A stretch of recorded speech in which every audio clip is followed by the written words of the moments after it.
Yesterday, I released a short answering a viewer question about fixed blades, and there were some things I cut out of that video to keep it a short, and so I'm going to recycle some of the stuff that I cut out of there in this video here and just provide some random thoughts on fixed blades and my philosophy around the tools I carry and why I prefer a 6.5 to 8 inch blade for my hiking, camping, bushcraft uses. When I go camping or hiking or backpacking, I like to have a 3-tool set. A folding knife, a folding saw, and a medium to large size fixed blade. And those 3 tools can cover just about every single task that I need to do around camp. When it comes to the size of a knife, there's a Lynn Thompson quote that I think is very profound. He says, "A big knife can do anything a small knife can, but a small knife can't do everything a big knife can." And that's true. A big knife can't do small knife tasks as well as a small knife, but you can get it done. Do I need a 7-inch knife to skin an elk? No. Is a 7-inch knife overkill for carving tent stakes? Yes, but it can do it.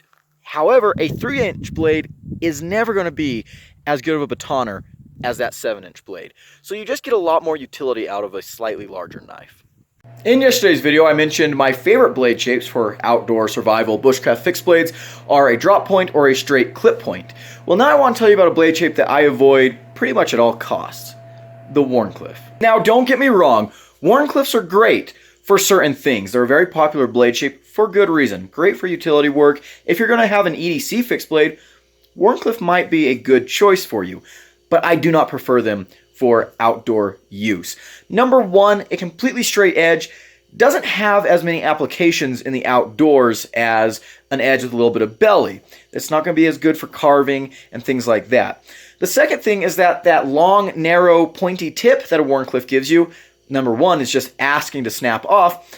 But number two is not good for things like skinning, where you're pretty much going to poke through that hide. And again, a straight edge is also not great for skinning.